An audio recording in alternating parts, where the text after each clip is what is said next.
Well, they started out strong, but then they just kind of fizzled out. Prices for gold and silver still rallied, but it was a little smaller than many people expected. Trying to make sense of the market is kind of like trying to race, reading Braille. I'll explain what that means too in this video as we explore.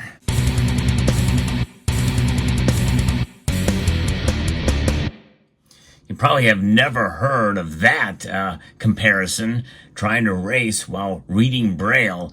Well, it'll make sense here later on because it's kind of what I do, and it's part of the color that's associated with this as well too. Of course, blind folks can't see colors, but we all know what color is associated with money. Green, that's right. But it really should be gold and silver, which are in and of themselves colors. I guess gold is considered the yellow metal and silver is considered the white metal. Some folks call it the gray metal, but that is not very reflective. But that's aside the point. Let's get into the markets. What's going on today? Well, gold and silver did rise, and they're up right now, moments before the markets close. Silver is up 1.11%, up 32 cents to $29.66. Earlier in the day, it rocketed up above $30 again, but those gains were lost under $30 back to still a good number above $26. But it did get up to $30.33 today. Gold rallied as well, but not as much on a percentage basis. It went up 0.21%. This is up $5.10 to $2,322.30. Gold is really holding its own here, recapturing the $2,300 level again. Platinum and palladium also went up as well. So what's behind this? Well, some important numbers came out today, and people were celebrating because inflation didn't go up anymore. Also didn't go down. It held steady where it was. Reporting from Kitco, gold and silver prices are higher in early U.S. trading, following a U.S. inflation report that came in tame. The just-released Consumer Price Index for May came in at unchanged month on month and up 3.3% year on year. Now, breaking that down, the monthly CPI was seen up 0.1% and up 3.4% annually, unchanged from before. The core CPI, which excludes food and energy for May, was up 0.2% month on month and up 3.4% annually. Both core numbers were also slightly lower than expected. This report falls into the camp of the U.S. monetary policy doves, who want to see the Federal Reserve cut interest rates sooner rather than later. And that is reflected on the CME Fed Watch tool. Yesterday, they were thinking less than half of participants surveyed here would see a rate cut of 0.25%. Now it's 58.3% think they're going to cut a quarter percentage point. 5%, by the way, think it's going to be a half point cut. Nobody's saying they're going to raise rates, by the way.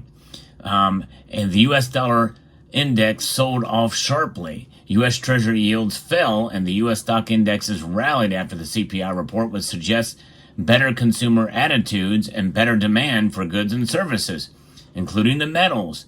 Now traders and investors await the Federal Open Market Committee meeting at the Federal Reserve that will end Wednesday afternoon, and Jerome Powell actually did have a statement about that, and basically he says that they need to see more evidence that we're seeing it move towards the target of 2% before they entertain the idea of cutting.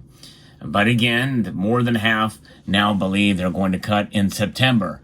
In September. And that's what we're looking at here is the September meeting, which is really where most people think it's going to happen. All eyes are on this month is to see what's going to happen there. I think if the metric changes dramatically one way or the other, it's going to have a pretty dramatic impact on gold and silver prices, especially if more folks think that it's going to happen. In other words, if we see that rise to 70%, then I think we're going to see gold and silver adjust accordingly. In other words, we're going to see them go up in price. And I think that's quite possible that we could see that occur. But especially considering how they will interpret some of that data that would support. Because again, the chefs at the Cook the Books Club also work behind the scenes too. And if Jerome Powell and the Board of Governors wants to see more evidence of a move towards that 2%, well, that evidence can come from several politicians with a very, very convincing phone call or two. So keep that in mind as well. And they can make the data say whatever they want. We'll see. New dot plots will also be presented. No changes in U.S. monetary policy are expected, and it didn't happen. Asian and European stock indexes were mixed overnight, and China's May consumer price index was reported up 0.3% year on year, which is in line with market expectations. China's economy is something that we need to watch because they're struggling too over there, and that is something that, as well as other nations around the world, need to be looked at as well too, to see how it's going to all play out. But in reality, all of these numbers, some areas can have a greater impact on prices or the perception of it. I remember specifically one time when data came out from Japan that had a dramatic impact on prices on a given day. It's pretty interesting to see how that plays out and how much of a role that can play, which means that we're all just left here guessing.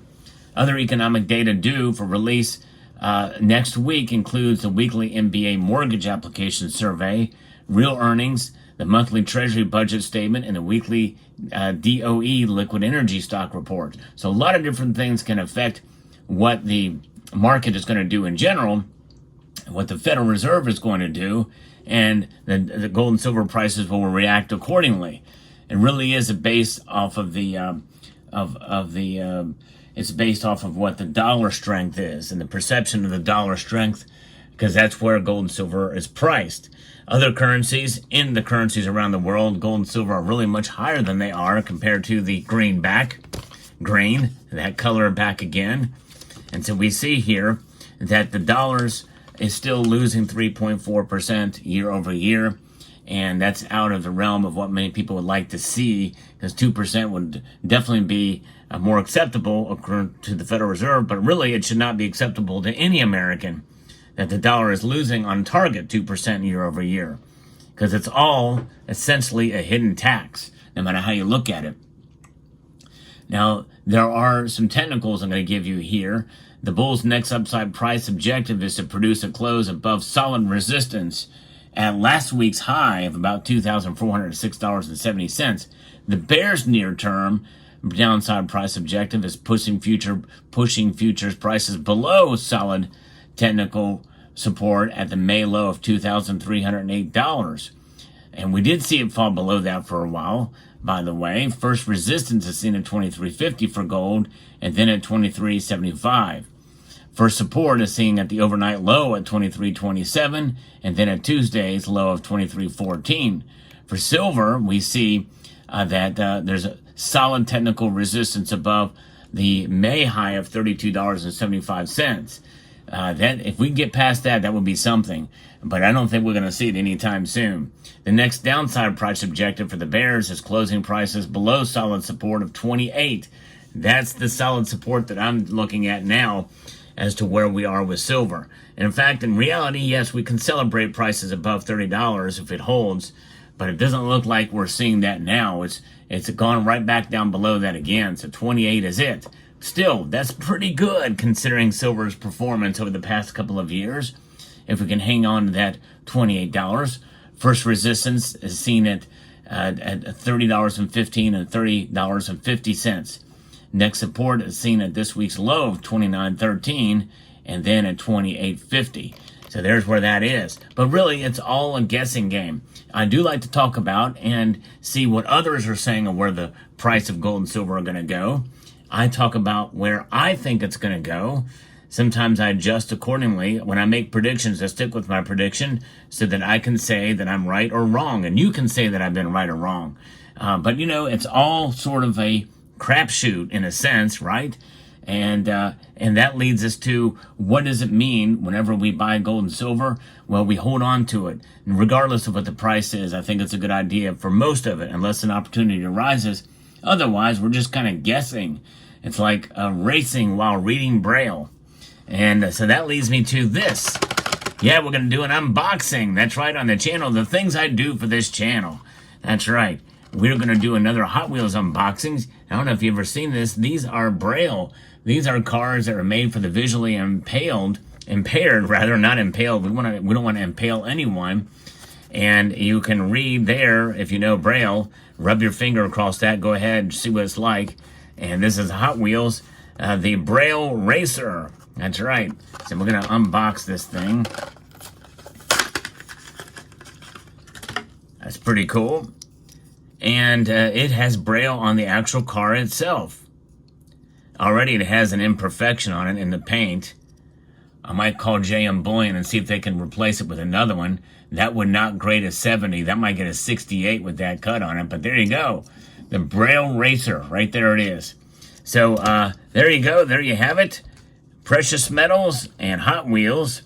And we're just running blind with our predictions. Let me know what your thoughts are in the comment section down below. I hope you found this video informative, insightful, and educational. Would like to extend a multitude of gratitude to each and every one of you for taking the time to watch, and encourage you to please rate, share, comment, and subscribe.